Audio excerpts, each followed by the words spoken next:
Hey everyone, I am back with a new video, and this time we are going back to one of the series or manga I never really finished because I was supposed to do a review for this one when chapter 9 came out, and I never did.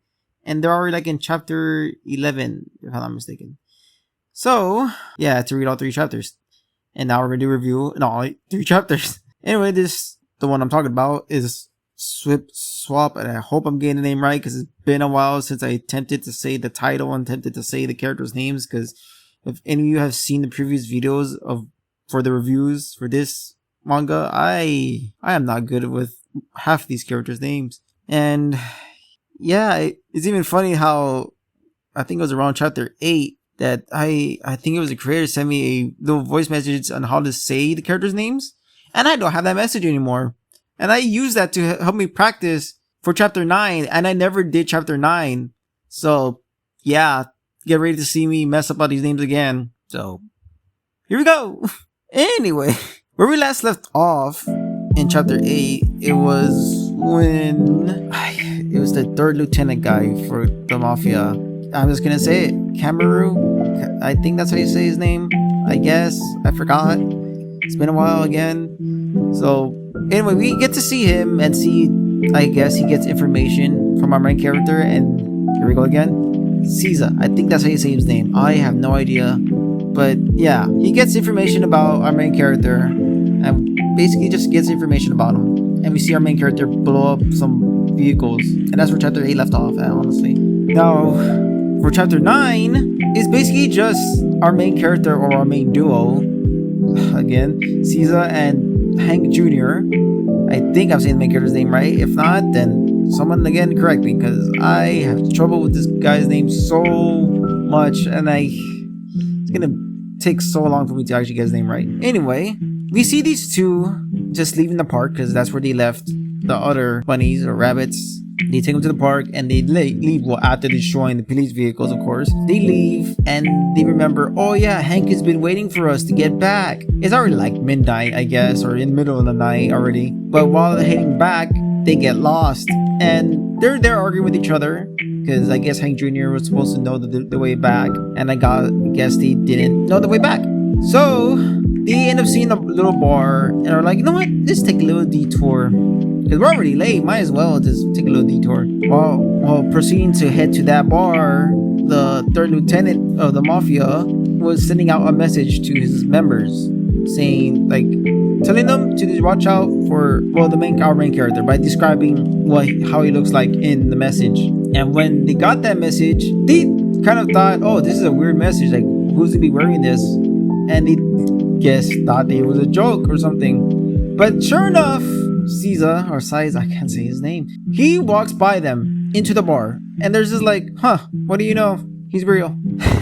So they go in. Well, first I'm going too fast. The main character goes into the bar, and I don't know why, it starts already causing a commotion, causing the bartender, I guess, working that night. I guess they start arguing because, I don't know, he's too loud, and I guess she just doesn't want her to do her job because apparently her boss yells at her to do her job. And it just starts a commotion between our main character and this bartender. While they're arguing, the members from the mafia walk in. Why? I don't know. They just want to capture him, even though I guess the message didn't really warn them, but I guess it did describe him to be on the lookout. So it's like they didn't pay attention to the message, did they?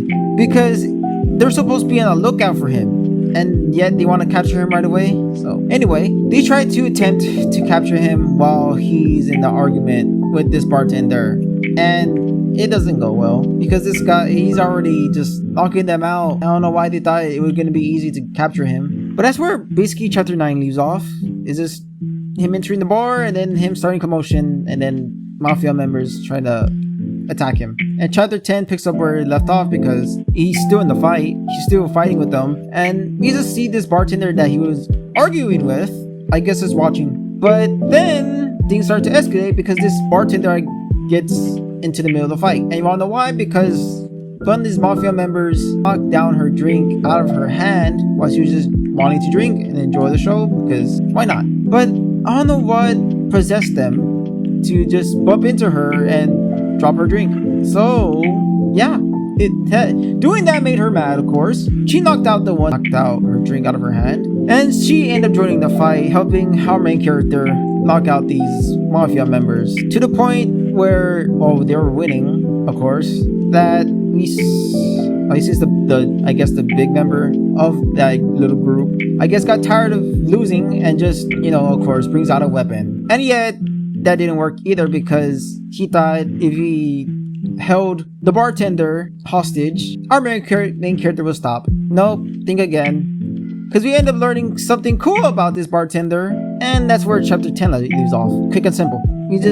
Chapter 9 and 10 are just about fighting, of course. And I love it because it's about our main character and Hank Jr. And I'm not gonna attempt to say the main character's name. I'm sorry, but Siza, wherever. I'm sorry, but it's him and Hank Jr. This best duo I love so much. We get to see them in chapter 9 and 10 just causing so much trouble, and I love it. Either way, chapter 10 ends with us learning something cool about this bartender, and then chapter 11 basically picks up where it left off. We basically see this bartender shows this cool thing she could do, but that doesn't last long because, again, well, I don't think she mentioned it, but she was drinking while she was arguing with our main character. I guess she was already out of it, because once she did that whole thing, she just ran into the restroom to go, I guess she had too many drinks, she just go throw up, I guess. And once that happened, we quickly get to see the police again, and all their vehicles destroyed, because again, our main character destroyed the vehicles, and they're again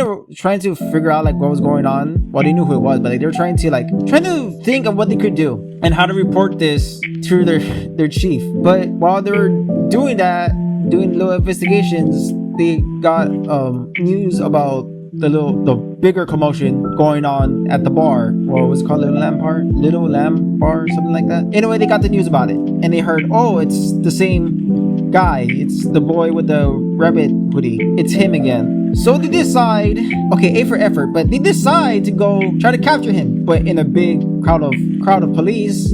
Again, A for effort, but they tried, because once they arrived, our main character was arguing, I guess, the owner of the bar, and telling them how he needs to pay up for all these damages. But nope, that's when the police show up in a big group, thinking, oh, let's capture him. Nope, that didn't last long at all. He ran away right away. He didn't even need to fight him. He just ran away.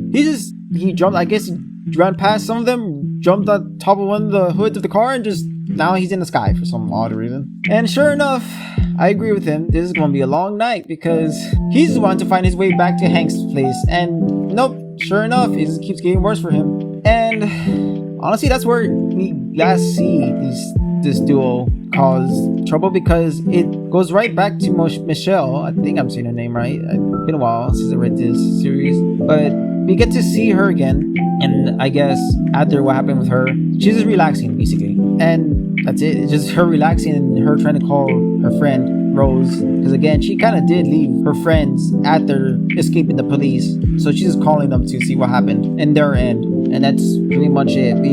To wrap all three chapters up, chapter 9, 10, 11, chapter 9 and 10 basically being Hank Jr. and our main character just trying to find the way back. They get lost.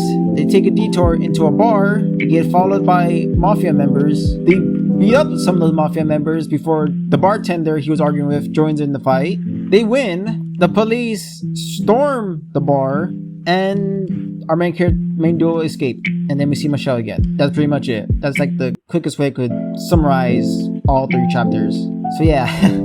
This one was kind of a quick review, as much as I can for 3 chapters. And anyway, I actually love reading this thing again, this series. It's been a while since I read it, even though I was 3 chapters behind, and I'm already caught up now. But still, I'm glad I started reading it again. I miss this crazy duo, and can't wait for the next chapter to come out. When would it come out? I don't know, but for sure, I'm gonna start getting back onto doing reviews again for this series. Anyway, I hope you enjoyed this quick little review, and I hope to see you all in the next one.